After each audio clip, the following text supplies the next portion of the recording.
In London, technology is the Silicon Roundabout. Introducing a new talk show dedicated to the people of the London technology startup scene. Silicon Real. Each week, interviewing entrepreneurs, venture capitalists, financial technology, accelerators, and incubators in an exciting three-person format. Learn about the people behind the innovation. Locally filmed, locally sourced. Silicon Real. It's about the people. This is Silicon Real, the weekly talk show dedicated to the people of the London technology startup scene. I'm Brian Rose. I also host London Real. It's the same studio, but it's not just tech. We get rock stars, politicians, whistleblowers, filmmakers, authors. I'm trying to think here, cage fighters. It's a lot of different people. So you can check that out at londonreal.tv. But today we're here to talk tech. I just wanted to say hi to the guys from HouseQuest. I was assaulted last night on the tube by two young men who came up to me and had seen the show, and we took a picture and they showed me their app right there on the tube without any wireless internet. So I was very impressed. So thanks to those guys. If you do want to come on the show, just send us a message. Tell us about your company and yourself. It's hello@siliconreal.com. It's always good to hear from the people. So let's get on to the show. This gentleman here is Mr. Sam Shank, who is the co-founder and CEO of HotelTonight, the world's leading hotel booking app. You have over 11 million downloads. You're in over 10,000 hotels, 450 cities, 27 countries, might be more now. You've raised a total of $80 million in funding from US venture partners, Accel Partners, Battery Ventures, and coatue Management. And you yourself previously founded Dealbase.com, a travel deal search engine, and TravelPost, the second largest hotel review site. Sam, thanks for being here. I know you're off to Dublin in a couple hours. Welcome to Silicon Real. Yeah, great to be here. Thanks for making this happen at short notice. One of our mottos at HotelTonight is that we help the world be more spontaneous. So It's appropriate that this all came together in the past 12 hours. No, I didn't think about that. Yeah, it's great here because it's a small operation and we can just flip the switch and go. And when there's a great story, it just feels like we had to have you on just because there's so many different things happening with you. I know you're over here to talk about a bunch of different things. I know you're in some cities in Europe and you're expanding your business model from kind of a last minute to now of a longer booking. I was wondering for people that don't know if you could bring us up to speed with the idea of HotelTonight, kind of roughly how it started, where you are now, and then I'd love to talk more about design because I know you're a mobile-only app which has all sorts of fantastic limitations and possibilities when it comes from a design. So let's start off quickly with the story of the company. Yeah. So we've been at it for about 3.5 years. And I'd done 2 other startups before, as you mentioned. And really, in travel, if you're in travel, you start recognizing new opportunities earlier than maybe others do once you're in a business and you start understanding a business more. And so when I saw mobile come out, I started watching TV and I was holding my phone in front of the TV and I said, wait a second, this is the next computing platform. Why isn't anyone doing something interesting in mobile? I looked at the App Store in the travel category. There were a handful of apps. I think the big guys only, half of them had an app. Those apps were very uninspiring, unoriginal. They were just the website ported over into a mobile app format. And what year is this approximately? This is end of 2010. So about 4 years ago is when we started thinking about this, and then started thinking about, all right, if you started with a clean slate and a new brand, a new tech platform, a new app, what would you build for hotel booking? What does that look like for the mobile era?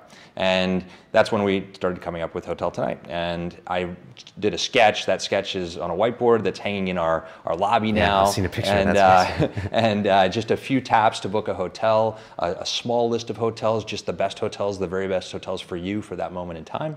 And working with hotel partners that have excess inventory, excess capacity. I think that's one of the things that mobile commerce really helps is with the last minute nature of booking is that when a supplier has excess capacity, that can then be utilized by matching a buyer with a supplier in real time. And so that's what we did. We allowed hotels and enable hotels still to give a discount for these rooms that would otherwise go unsold. So the discounts, they range from 20% all the way up to 70% off what you'd pay if you'd booked in advance or what you'd pay if you walked into the hotel and booked directly at the hotel. The average is about 30%, but the discounts can go up from there. Again, there's no profit in a room that's unsold. So we launched the business about 10 weeks after deciding to go for it and saying, all right, we're going to bet our whole career on mobile. This is the future. This is what we think is the right product. We're not sure. The market isn't asking for this product, which is kind of one of those calls as an entrepreneur you have to make, is that nobody was saying that they had to have this, but we felt that it hit a lot of what the market needed, and we launched it. And it took a few months for us to validate that there was a market.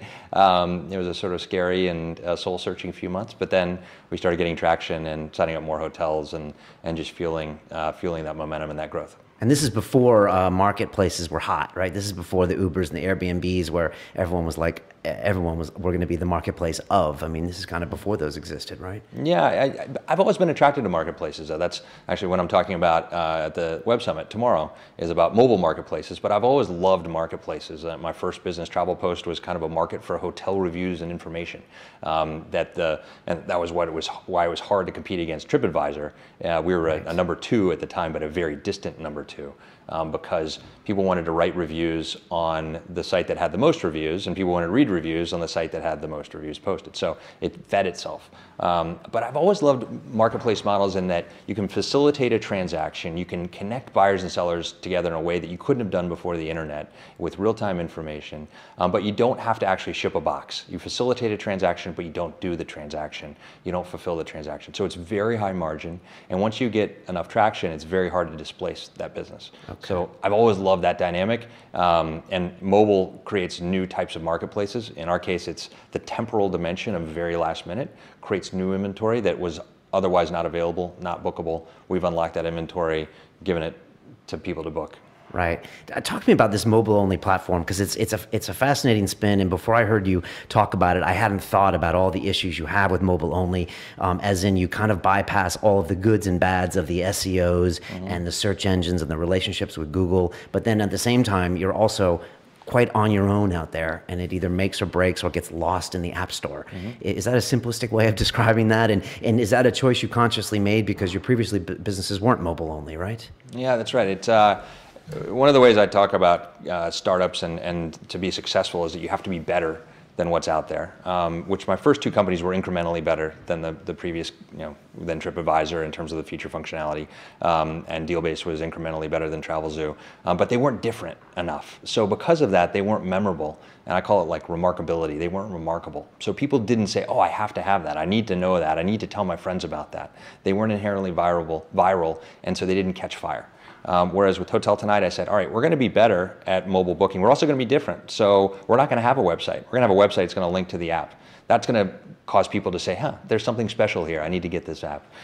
We were only doing Tonight. At that time, it was noon to 2 a.m. And very different than any other business. We only showed 3 hotels at a time. Right. We've expanded a little bit since then, but it's still a hand-picked selection of hotels. So it's very different. And with that, we knew that we could focus on this specific use case, and this is where the market was going. It was growing at well over 100% year over year, mobile hotel bookings and mobile commerce. Okay. And I would rather focus on that than focus on the area that was growing in single digits. Right. Yeah, I didn't know, but the hotel industry and the bookings industry always sometimes have a tenuous relationship, I think, where one tries to control the other, and it can not always be a symbiotic relationship. But with you really curate your hotels. I know you go out and take your own pictures of the hotels, and you, like you said, you only offer, say, 3 selections in a really beautiful manner on the phone, and it's not like some of these sites where you see where there's, like, you've seen different fonts and different letters, and it's quite a jumbled mess. Is that a decision you made early on, like not to curate and not to get involved in this kind of the battle that goes out there between the two? Yeah, I think that at higher level, what we saw as going to be one of the big differentiators of mobile and apps versus websites is that apps have transparent ratings in the App Store. And we get a report card every day about how well we're doing. And that crosses every element of our business, from the design of the app to the hotel partners we work with. You're only as good as the company you keep, to the photos, to the curation, to the speed of booking, all the way to the prices we have, and then the customer service if you have a question. And so we get graded on all of that every day, and it's important. And we just said we're going to be the best. We're going to be 5 out of 5, and we're going to work really hard to get there. And that led to a lot of differences in the decision-making about the business that we would have not made had we been a website where you don't have that rating, where you don't have that feedback loop. Right. So it's helped you in the long run. Yeah, it ends up being like you just make good business decisions for the long term because you've got this rating out there that persists. You don't make short-term decisions about, well, we could add this hotel partner. Nobody really likes them. They have a really bad rating, but they're giving us a great margin and a great rate. Like, we don't have to make that decision. We would never make that decision because we don't want our guests to have a bad night's sleep and then rate us poorly in the App Store. It just wouldn't be worth it. If someone is listening to this right now and they're thinking, I'm going to go mobile only or not mobile only, what's kind of a bit of advice that you could tell them of a good reason to do it and a good reason not to do it? Yeah, a good reason to do it is the remarkability of it, and that you can stand out in the market. This is where the world's going. I think TripAdvisor released earnings yesterday, and 50% of their traffic is now mobile traffic, which is pretty astounding. That's up from single digits, I think, when we started HotelTonight, low single digits when we started HotelTonight. So it's really amazing that I think that my iPhone, maybe my iPhone 8 or my iPhone 9, is going to be the only computing device I have. And it's going to connect with a larger screen, it's going to connect with a keyboard, but I'm not going to lug around a laptop and an iPhone. Right. It doesn't make any sense. So this is where the world's going. The earlier you get there, you don't have to worry about supporting multiple platforms. You can focus on the one that's the future. The downside is it's very hard to reach customers, especially with apps. It's a very crowded app store. It's very hard to stand out, very hard to get featured by Apple, very hard to get recognition. And distribution, after getting product market fit, distribution is the number one thing entrepreneurs need to work on, at least if you're marketing really any product. It's either sales or it's marketing. It's getting it out there. Nobody knows about you when you launch, and you've got to tell the world, and that's really hard to do. And harder to do than it just on the web. And it's hard to do in general. Right. When you're in an app store, it's even harder, right? Because you've got to download an app, you've got to put in a password. Most people only have a handful of apps, so you've got to be really, really useful, where it's an imperative where you say, this is the app that I'm going to use for all my hotel booking, or majority of my hotel booking. This is the app that I'm going to use to get around the city in the case of Uber. This is the app that I'm going to use to order food in the case of Just Eat or Grubhub in the States. So you need to be in one of those categories of frequent use if you're going to be an app. Otherwise, you can be mobile only if but more with a web presence, because that opens up more distribution opportunities. We had Ben Holmes in here 2 weeks ago, and he kind of was the partner in charge of Just Eat, for 4 or 5 years before they went public this year, and he said that the app was the ultimate piece, to get people to actually have that app on their phone and use it. Because until that happened, he said he was always worried about Google swooping in or this company swooping in and just taking all the traffic from the web. But he said once you have that app, you have that piece of real estate on that person's phone, and like you said, the passwords are already in there and it's ready to go. And having that piece of real estate, I guess it's a barrier to entry in a long. It's a barrier to entry. It gives people a connection to your product and brand and service very, very quickly. You don't have to reacquire the customer every time like you do with Google. You have to either earn it through SEO, which takes a lot of love and care, or pay for it through SEM, which Booking.com pays. They're the #1 advertiser on Google, and they spent $700 million last quarter alone on search advertising, which is, again, an astounding number. And those are customers, I'm sure a lot of those have already purchased before on Booking.com. Right. And they know this, and they're trying to bring people back in directly from Google into Booking.com. But the dynamics of the App Store are such that you can acquire somebody once, either through press, either through word of mouth, either through paid downloads, and then if they have a good experience, then they come back over and over without having to pay for them. So the dynamics are very different, and it's much more like before the web, where you would sort of market and get a brand loyalist by building a great product or service.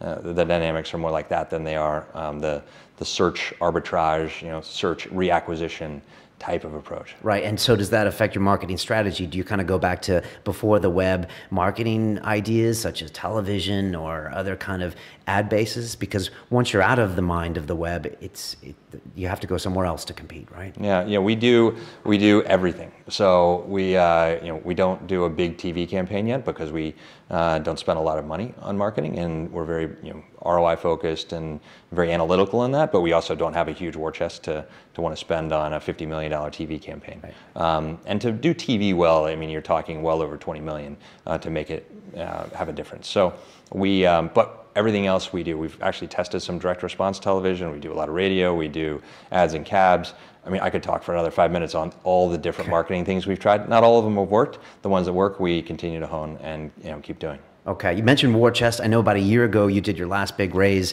I'm not sure if it was 30 million or 30 plus. How goes it with cash flow? How goes it? Will there be another raise in the future? How's business? How's expansion? How goes business is great. We're growing still at well over 100% year over year. Revenues and bookings, they sort of go in lockstep. Okay. And so we're really happy with how the business is going, adding more cities. The same store sales, existing cities are growing really, really nicely as well. And our hotel partners are benefiting by filling up their hotels that would have been empty or had empty rooms at the end of it. So we, one of the things that I've seen with travel businesses in general is they take a long time to get to profitability, but once they do, then they're very, very successful and profitable businesses. And we are patient, we're focused, we've got the money to see this through. In Kayak's case, which was sort of the last, at least US company to achieve that level of success, it took 9 years. I think that if you look at, before that it was Hotwire, that took about 6 years. Booking.com's been around for over 15 years. These things take a while, but we're patient, we're focused, and we've got a great set of plans ahead to continue to make HotelTonight better. What year are you in right now? So it's 3.5, so I guess we're still in our 3rd year. Okay. Or and 4th year, however you want to count it. Offices where right now? So our headquarters are in San Francisco. Right. All development is there. And I think that's a strategic and competitive advantage for us. So we're close to all of our key distribution partners, Google, Apple, also Facebook.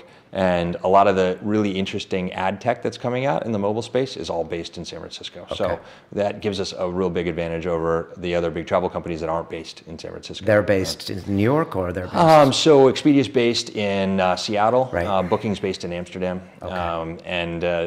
I think the other players, none of them are based in San Francisco. Orbitz is based in Chicago. Travelocity is Dallas. So it's a big advantage for us. And the other offices, we have an office here in London, sales office. We're opening offices now in Paris and Berlin, also sales offices, and then soon Toronto and Sydney. Okay. We're in Europe, so let's talk real quickly about Europe. How is the market different over here in London and in Europe when it comes to, you're in San Francisco thinking about how do we design, how do they consume over here, different languages. How do you tackle some of those issues? Yeah, just providing the app in multiple languages is a challenge in its own right. When you deal with German in particular, it's a lot more verbose, there's more characters, so you have to create a design that allows for more space. So the button, can't just say cancel, and it has to have more room around it to say cancel in German, for example. And I'm told the Germans want to see things in German. And they do, yeah, Right. and that's what we do, right? So we've localized the business and adding more and more languages as we see the demand for those. But the main thing is we put the process in place. We did that fairly early so that it wasn't a big burden to do later on. The other thing that we saw is that, I think that Europe long-term is going to be more successful for us than the U.S. The U.S. has been great for us, but the hotel inventory in Europe is just really wonderful. It's very fragmented. Yeah. There's a lot more independent hotels. There's a lot more hotels that have a really compelling and unique story to tell. And unique hotels. Unique hotels that are looking for distribution, that need help at the last minute, and they turn to HotelTonight. And I'm guessing they have relatively low-tech booking systems, or I'm guessing they're slow to adapt tech as opposed to the U.S. Yeah, and we can work with the myriad. If they want to log into our website, as long as they have an internet connection, they can work with us. And they can even log in on their phone and work with us that way. So it can be super low tech. As long as they have an iPhone, they can work with us. And we work all the way up to people that want really high tech, real-time integrations with their back-end system. So however the hotel wants to work with us, we'll accommodate. Okay. There's a lecture on Stanford right now called How to Start a Startup, and they've got all sorts of people coming through from Andreessen Horowitz to the guys at Stripe who were on this show, and they had the Airbnb founder, one of them on there, and he was talking about, I think Europe's over 50% of their market, or something high. Maybe it wasn't that high, but I was surprised at how big it was. Is that going to be your numbers someday? Will it be 50% of your revenues? Yeah, I don't see why not. It's again, the independent hotels. I think that the challenge for us has been on telling people about HotelTonight and getting people to understand what HotelTonight is. Just awareness. Same challenges in the U.S. I think that it's a bigger challenge in Europe because it's not just one big country, it's a lot of little countries, and so we do a lot of PR, we do a lot of partnerships, we do a lot of outbound marketing in terms of what we just to get the word out, to let people know about it. Once they find it, they really like it. There's value, there's convenience, there's speed, there's ease of access, there's great hotels, unique inventory. But it's just a crowded market, and we need to make sure that we're putting the right resources in place. So to that end, we've actually doubled the investment in Europe, and recently hired a guy named Oliver Young, who's an incredible executive. Airbnb, right? He was at Airbnb and at House previous to this, accomplished entrepreneur in his own right, has done amazing things. And we were at dinner last night, and plotting the course for Europe, and it's pretty exciting what's ahead. Plotting the course or plotting? Both. We were doing a lot of eating too. So. And so the idea is, once you get that app on the phone, then you feel like you can really be in the consumers, right in their face. And once you get that app on that phone, is there anything that would change that, like from a medium to long term perspective, or is that really the beachhead that you want to conquer? Yeah, getting the app on the phone is one thing, but getting people to start booking is another thing. So it's that the app installation is just one element of a multi-step process to get somebody to become a loyalist, and that's all proprietary how we do that, but something that we focus a lot on as well, and continue to hone that. It's an entire conversion funnel. Yeah, it's tricky. We had Ritzis Viskauskas from Y-Plan here. I know you're an investor in that as well. And they have a huge number of downloads, and they were in London first, weren't they, before they went to the States? And really like Ritzis, really smart guy. But I sometimes have the app on my phone, and then I get reminded that I have it from their email. And it's tricky, because you're constantly trying to remind people that they have it and then use it. Especially something like Y-Plan, where it's like Y-Plan, I think, tries to surprise you with an event you hadn't thought about. So it's like, not like you have to eat or have to stay somewhere. It's tricky. Just because you have the real estate doesn't mean that you own that mind share, do you? Yeah, we talk a lot about spontaneous bookings and incremental bookings. You're at dinner, and you're with your significant other, and you decide to stay in the city instead of commuting home. Those types of use cases that we and mobile technology have really unlocked for hotels and brought them new incremental business. But it's very hard to always be spontaneous, right? You can't always book a hotel. If I said, I'll give you a room tonight at the Ace New York for $1, you wouldn't give me that $1, right? Because you've got to be in the right place at the right time. So making sure people remember us, and making sure that we're in that consideration set when somebody says, like, tonight's really fun and it's raining, I don't want to get on the tube and go home. And I can stay at a really great place with a super steep discount, exclusive rate, £100, yeah, I'm going to do that. So that we can be in that consideration set, so we can let people think about us. That's important. Right. It takes a lot of, I tell the team that it's going to take us 20 different touch points with our customers before they're feeling comfortable to book. 20? Yeah. It used to be 10, didn't it? Yeah, I think it might be 100. I mean, wow. Especially with hotel, where you're trusting us with your night's sleep, right? And trusting us with your shelter, which is a basic human need. It's food, clothing, and shelter. You can get by with, like, most people are already dressed, so you don't really need clothing on demand. You've got food, which you can basically like get by without for the night. But if you don't have shelter and it's cold outside, it's just life or death. I mean, I'm being a little facetious, but people really, we need to take it seriously, and we need to make sure that people trust that we're going to deliver. And that's where we've proven time and time again that we're going to, that you can trust us. That's why that App Store rating is really important for us, so that people can say, hey, like, there's 10,000 people that have rated this app. Like, that's significant. That's as much as the big guys. Like, I can trust these guys. Right. And I think the curation cannot be overstated, because as a consumer, we are just inundated with too much choice sometimes on the web. And you go to these sites, and I've been to TripAdvisor before, and I'm like, just give me a suggestion. I can't read through 40 reviews and all that. So that's a real component of trust and branding for you, isn't it? Yeah, absolutely. And that was one of the reactions I had, is that the first version of mobile, or of commerce, of e-commerce, was about giving people ultimate selection, connecting you with every product in the world, connecting you with every hotel in the world, making it easy to book. And you get all this information and sort and filter, read reviews, full transparency. That was great on the web because it was novel and it was empowering. Right. It becomes a burden on a mobile device, small screen, limited time span. And I want somebody else to take all of that information that's out there and bring back what's right for me. I want to save time. I want to trust. I need to develop a relationship with a service that I trust, so that I can get back to my night, get back to the rest of my life. Don't have to spend hours planning, and then still might get stuck with the wrong hotel because I didn't read that next review. Right. that told me that the hotel was under renovation. I don't want that, right? I want somebody to have done that for me. Right. And that's the feeling that we can, or that's what we do. And the feeling should be that you're talking to your best friend and that knows New York really well or knows London really well, and say, hey, where should I stay tonight? And they're like, oh, well, this is a great new hotel. You'd like it because you've stayed at a similar hotel before. Make sure to go up and get a drink on the rooftop. And by the way, I negotiated an exclusive rate for you, 40% off. That's how it should feel. Right. That feels pretty good. Sounds pretty good. It's interesting. If we do continue to go mobile, and it looks like we are, then I guess as consumers, we're going to have to continue to trust more curators, because if we can't go and read all those long TripAdvisor reports, because you can't on the mobile, then you really have to find people that you trust that really deliver something that's a great product every time. Whether it's the Just Eats or your service, you really have to be like, okay, I'm going to build this relationship. I think it starts with transparency around what we're doing and why. So we're very clear that we curate by looking at hotel reviews ahead of time before we let hotels in. We quality control, we do site visits, and then we monitor quality. And if the quality is not good, we don't put those hotels in.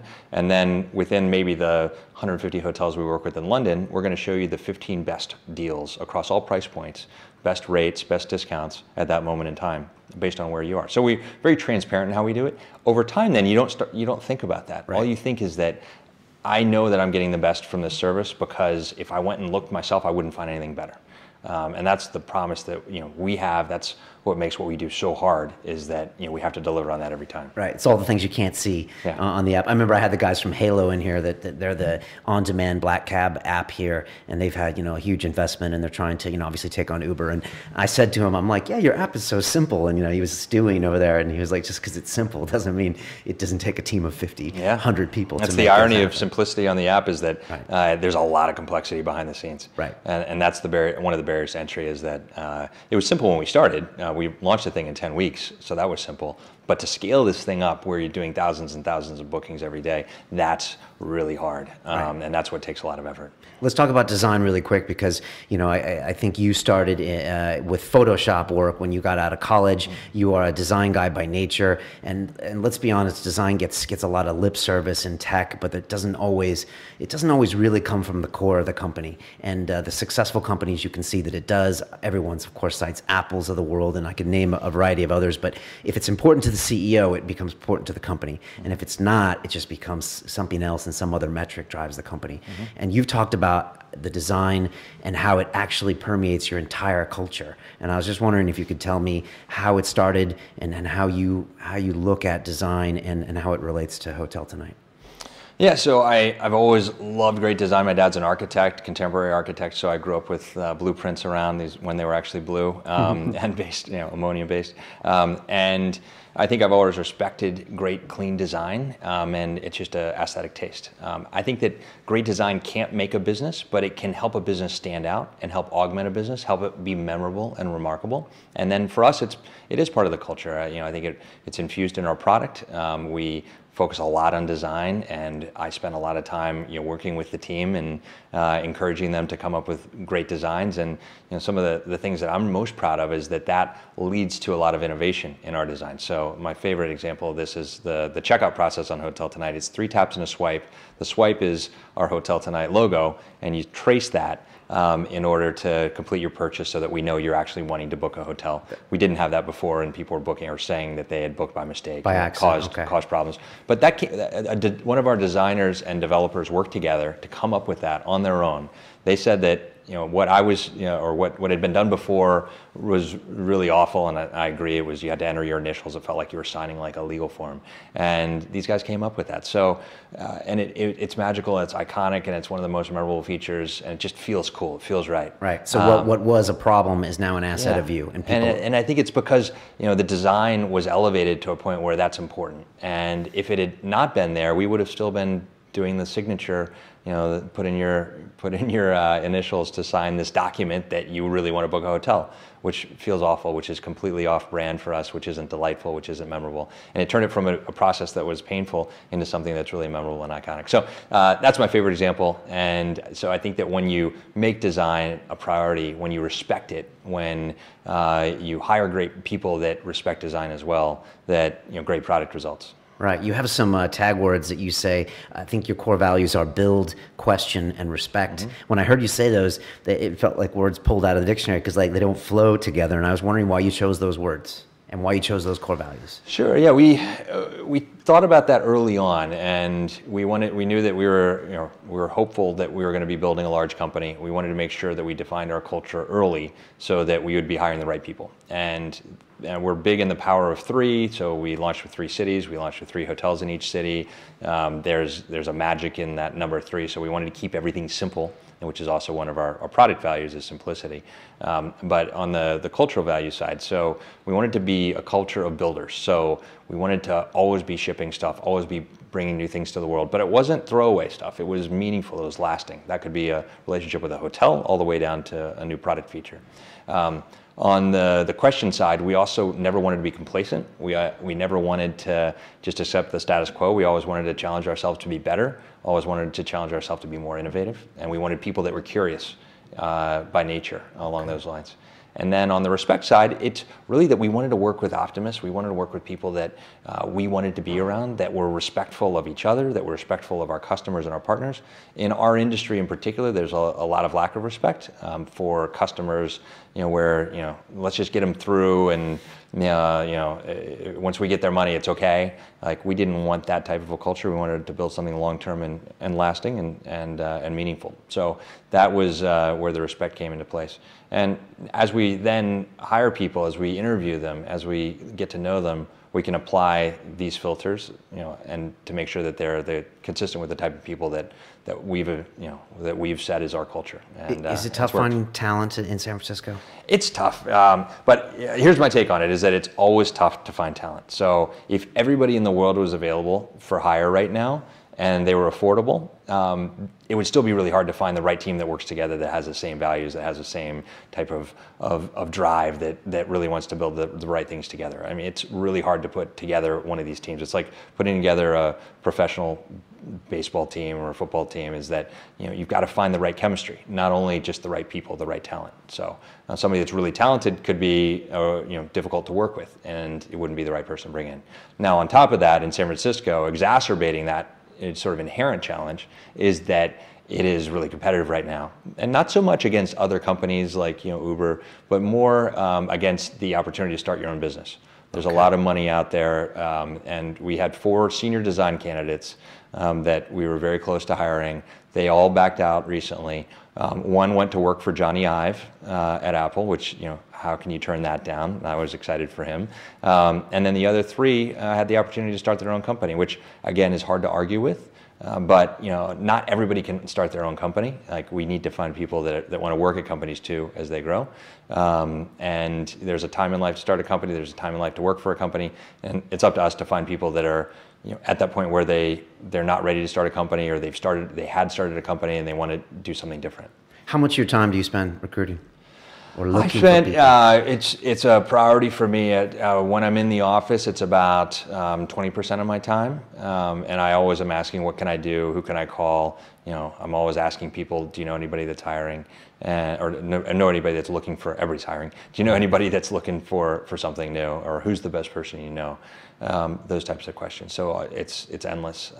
In fact, after this, I'm going to go call a candidate, a product management candidate that we've made an offer to, and encourage him to take the offer. To take it. Yeah. What does London feel like to you? I'm sure you visited this place over the years, and for me to watch it, I've been doing the show now about 1.25 years, and it's taking on new vibes. It's getting new confidence. You're seeing some pretty incredible fintech companies raising good Series B rounds, and you're really seeing London stamp their signature on a few things, which they really, to be honest, haven't done, say 3-5 years ago. And I was wondering what it feels like to you to come here. Does it feel like the Valley did 10 years ago, or New York 7 years ago, or what's the vibe you get more than anything when you're here?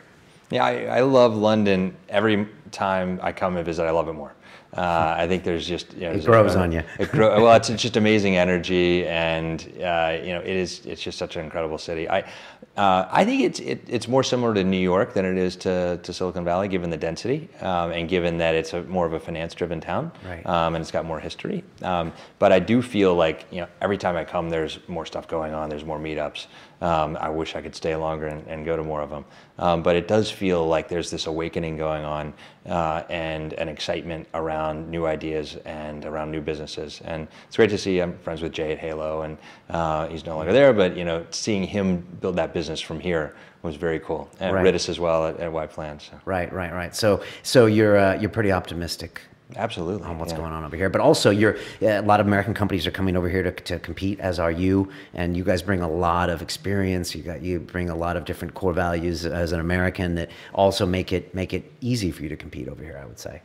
Yeah, but I think that just plants the seeds for others then to go and do their own thing. And I hate to lose people at HotelTonight, but what makes me really proud is when they leave and they go and start their own businesses. That's how I want them to depart, because that's success for me, is if they've been able to then realize their own dreams, and that is and start their own thing. So I think what you'll see is that sort of second generation of tech employee will go from employee to entrepreneur. Right. We always ask people a few questions here on the show, and I'm going to hit you with those. Sam, if you could give a phone call to the 20-year-old Sam Shank, I don't know if he was on Photoshop yet, I'm not sure, and give that young man a bit of advice. From everything you know now, what would you tell him? What would you suggest that he do? I think I'd tell myself to be patient, that you have to... My 20s, I was very frustrated because I knew what I wanted to do. I wanted to start businesses. I wanted to make an impact. I wanted to change the world and bring something new to the world. And it wasn't happening fast enough for me. And I didn't see a path for it to happen. And I needed to be more patient, enjoy the moment, one. And two was, realize that there's a time to learn, and then there's a time to put that learning to work. And put that learning to work, for me, happened more in my early 30s. And then, I needed to go back. I'd go back and say, don't be so frustrated. Just wait. Right. It seems like you have that perspective right now, as in what you're doing. You even said it earlier when you mentioned the time. You're at 3.5 years. You're not at 7 or 8. So it's like these things took time. We're doing the right things. You seem more comfortable with that time frame, than a lot of people.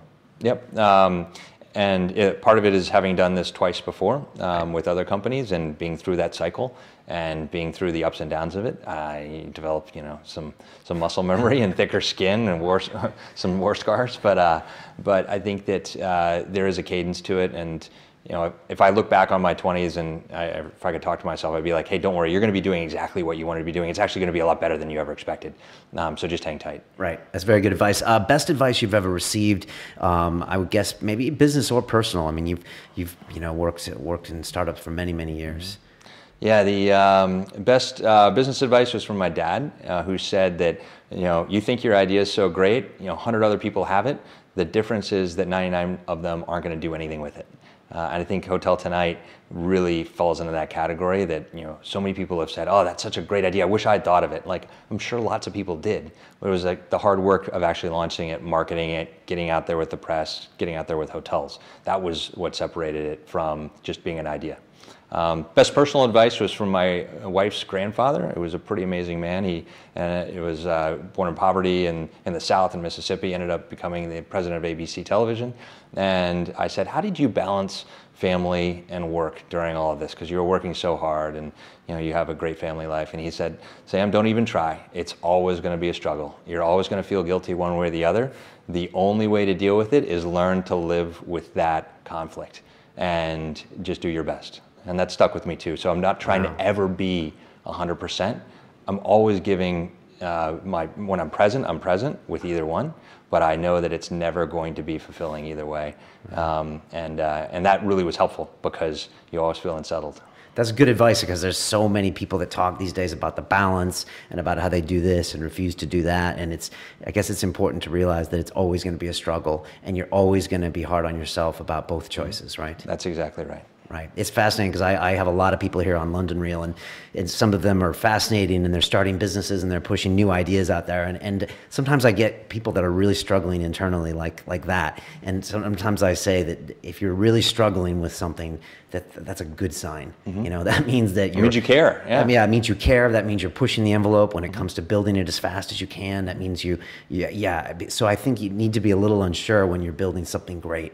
You know, out of yourself or out of your company. Yeah, I mean, that's the other way I look at the world is I try and be a little uncomfortable in my situation. That means that I'm in the right place. If I'm too complacent, then I'm not pushing myself hard enough. I'm not growing and advancing, and I'm not using maximizing my capabilities. Right, and in chaos, some great things are built, right? And most great things are built in chaos, yeah. That's fantastic. Next 2 years for you guys, are there some big milestones? I know you've just opened your platform up for that 7-day booking, which is a huge move, takes a whole new piece of the market share and a whole new list of competitors as well.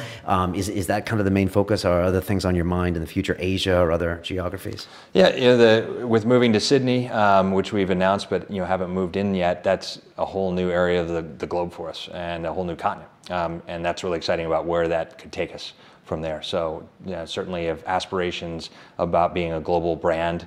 In this day and age, there's no need to be just a single country's brand. The world's a global marketplace. So that's one big focus for us. Other is just awareness.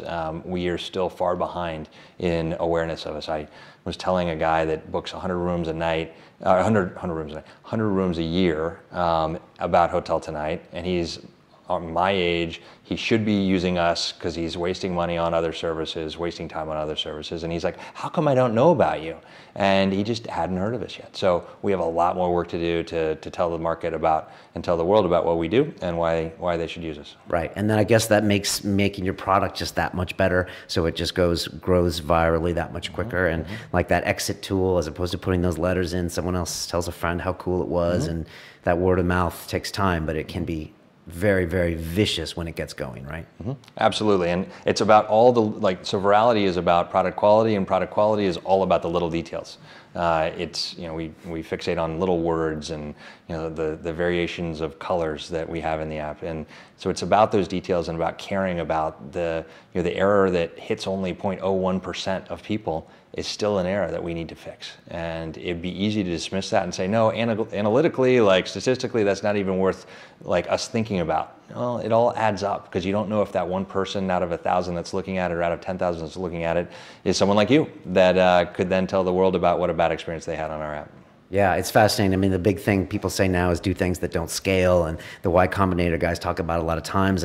But when you're in a company where you are and you're trying to grow as fast as possible, you're always 80-20ing and think, oh, that's not important. But ultimately, it is those little things that are important, because that's ultimately where your product is. And if people are really caring about them in your company, then that determines your fate. So absolutely, hence the struggle you talked about. The struggle. Sam, thanks so much for coming in. I'm so glad we made this happen. It's a great story. It's a great vision, a great idea. I think people can learn a ton from what you said today. So great being here. Thanks for making it happen last minute. Yeah, no, I know. It's just like your app. So it's fantastic. HotelTonight is the app. You can get, I'm guessing, on Android and Apple, and go to your website if they want some more information. But it is a mobile device. So. That's right. Windows Phone too. Yeah. Windows Phone are there. Okay, very good. Fantastic. Have fun at the Web Summit. As we say on Silicon Reel, it's about the people. Thanks. I appreciate you coming, and all the best on your journey. Thank you very much. All right. Take care. All right.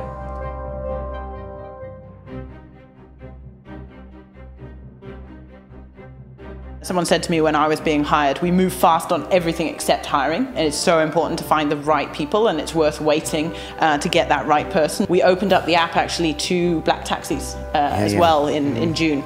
Wanted to make sure that they also had the option. We love black taxis, they're a key part of London. We can see all of the cars that are logged on and where they're at, and whether they're on a trip or whether they're available. And we can see when someone's requesting. What we think we've done is actually packing in the most value at each price point.